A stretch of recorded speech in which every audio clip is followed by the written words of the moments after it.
Yo, what's up guys? Welcome back to another video. Today we're going to be looking at the Clippers vs Rockets game that happened yesterday. We're going to be looking at 7 things that we noticed, or 7 things that we learned from the game. So if you enjoy these types of videos, it would be greatly appreciated if you could drop a like. Be sure to hit that subscribe button, press the notification button so you don't miss an upload. And if you want, you can follow me on Instagram too. With that said, I hope you guys enjoy the video. Thank you for all the support recently. You guys have been showing a lot of love, so I appreciate that. And let's get on with it. Let's get it. At number 7, the Houston Rockets' hot start to the game. At least something that I've noticed when I've watched Houston Rocket games is they seem to start a little bit slow. It takes them a few shots to get into it. In the last couple of games against the Warriors, the Bulls, and the Pelicans, they've done well in each of those games as they've obviously won all 3 of them. But they haven't immediately dominated, and that was something that I was really excited to see as an NBA fan, because I want to see Houston in the playoffs this year. I want to see how far Westbrook and Harden can go, especially after James Harden said this. In my opinion, this is the greatest opportunity you've had to win a championship in your career in Houston. Do you believe that? Facts. 100%. Does that mean you're going to deliver? Take advantage of the opportunity. Are you saying you're going to do it or you need to do it? I am. We are. James Harden and the Houston Rockets going to win the championship. Correct. This year. Let's get it. The goal is to be holding up that championship. Do you like it that way? Yeah, I love it that way. You like people quiet, not talking about y'all at all? I love it.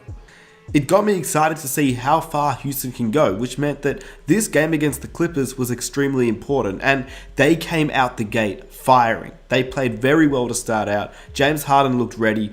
Westbrook looked ready, but almost too fiery as he got some quick and early fouls that really he shouldn't have picked up. But obviously Harden just dominated. Out the gate, 13 points in the first quarter. He looked like the guy that the Clippers were going to have to defend. And they put Patrick Beverly on him for most of the game, and they should have put Kawhi Leonard on him. They even tried to put Rodney McGruder on him, who's a pretty decent defender. I watched him in Miami, and he's obviously a good 3-and-D guy, but he's not going to be able to defend James Harden. And clearly he didn't defend James Harden because, well, he almost had 50. But in a matchup that was almost like a playoff game, the intensity was there. The Houston vs Clippers rivalry will be something that we possibly could see in this year's playoffs. So to get a preview of that was pretty awesome to see. Although neither team has their full team, the Rockets don't have Eric Gordon, who has been a little bit iffy this season, and obviously the Clippers don't have Paul George yet, but it's still a good preview to see how these two teams will go at it. Which is why when Houston came out firing out the gate, it was pretty good to see the team that wasn't favorite and hasn't really been as good this season start well. And largely that hot start could have contributed to the end win. Even though the Clippers did come back, I think the Rockets having a good start to the game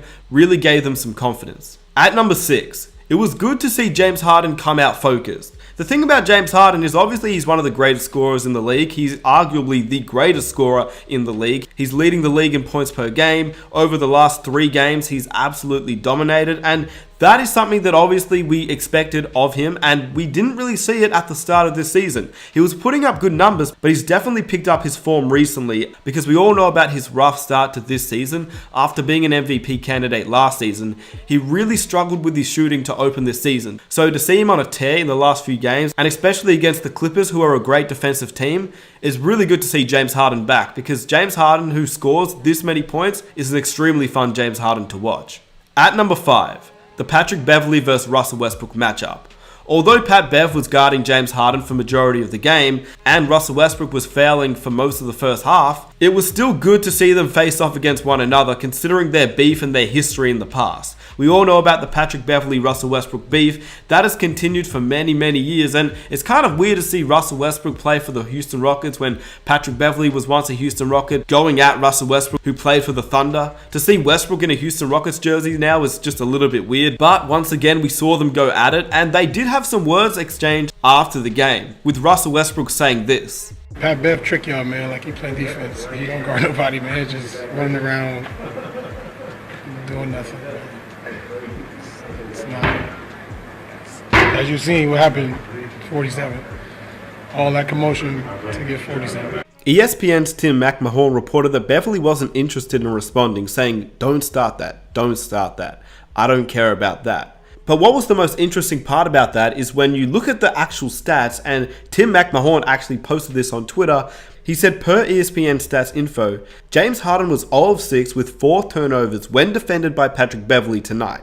Harden was spectacular overall with 47 points, but the facts don't support Russell Westbrook's opinion that Beverly is an overrated defender. Now the thing is, and the big question is, if Pat Bev locked down James Harden, where did all of James Harden's points actually come from? Well, let's break it down. For the most part, it was Pat Bev who would guard him, but then at times it would be Mo Harkless, and then most of the time what would happen is James obviously is a heavy ISO player, so he would get in isolation, get a pick and roll, the defenders would switch, that means he would just use his step back move on Montrezl Harrell, Lou Williams, definitely Mo Harkless, at times Kawhi Leonard.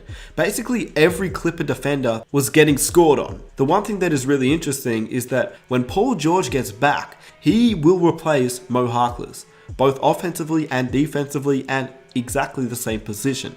Which means that when Paul George gets back, can James Harden really do what he did in this game against Paul George, Kawhi Leonard, Pat Bev? That's going to be interesting, and I guess we're going to have to wait until the next time these two teams go at it. At number 4, this one I kind of touched on before, but I was really surprised that Kawhi Leonard didn't defend James Harden.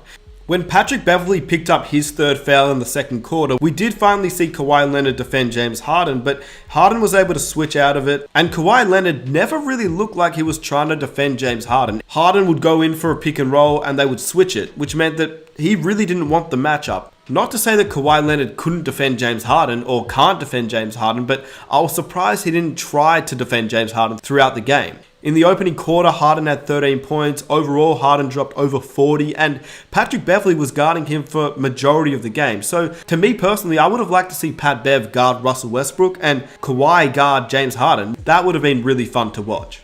At number 3, Russell Westbrook's foul trouble. This is something that Russell Westbrook has actually been doing a lot recently. He's been fouling. Mike D'Antoni tends to let him stay in the game when he picks up his first and second fouls. Sometimes even his third foul, which he did in this game. And at times, it kind of looks like Westbrook goes a little bit too hard and makes some really stupid decisions. Obviously, I get it. It's what makes him a great player. His ferociousness, his attack on the ball. He's a bit of a savage on the court, but at times, this gets him into foul trouble, and we've seen it in the past few games. I know at times it is just the way that Russell Westbrook plays, but I hope when it gets to the playoffs at least, it's not detrimental to the team, because obviously he's a great player, but he can only be a great player when he's actually on the court, and he basically missed majority of the second quarter and parts of the first quarter as well. Obviously, in the second half, he was able to play. He put up some good numbers. He hit some clutch threes. So I give Russell Westbrook his props. But at the end of the day, I believe that when watching Westbrook, he definitely has the ability to be one of the best defenders in the NBA because of his athleticism, his determination. He just sometimes has those mental lapses where he picks up quick fouls and he just doesn't need to do that. So that's going to be really interesting to watch to see how that develops over the season, because if Westbrook keeps doing this, it's kind of detrimental to the team at times. At number 2, Austin Rivers giving a technical to his dad. That was pretty cool to watch. Obviously, he didn't give the technical. The ref gave the technical to his dad. But you saw Austin Rivers egging him on. So that was pretty fun. Just something a little bit cool to watch. I mean, at the end of the day, Doc Rivers traded his own son away. Obviously, that would have been pretty hard to do. And it would have been kind of weird. But he did do that. So Austin just got him back one time. And lastly, this isn't part of the game, but we're going to see Paul George back next game, which is going to be extremely exciting. And we're finally going to see the Clippers at basically full strength. They have Pat Bev, they've got Lou Will, they've got Kawhi, Montrezl Harrell, Paul George. It's a very, very good team.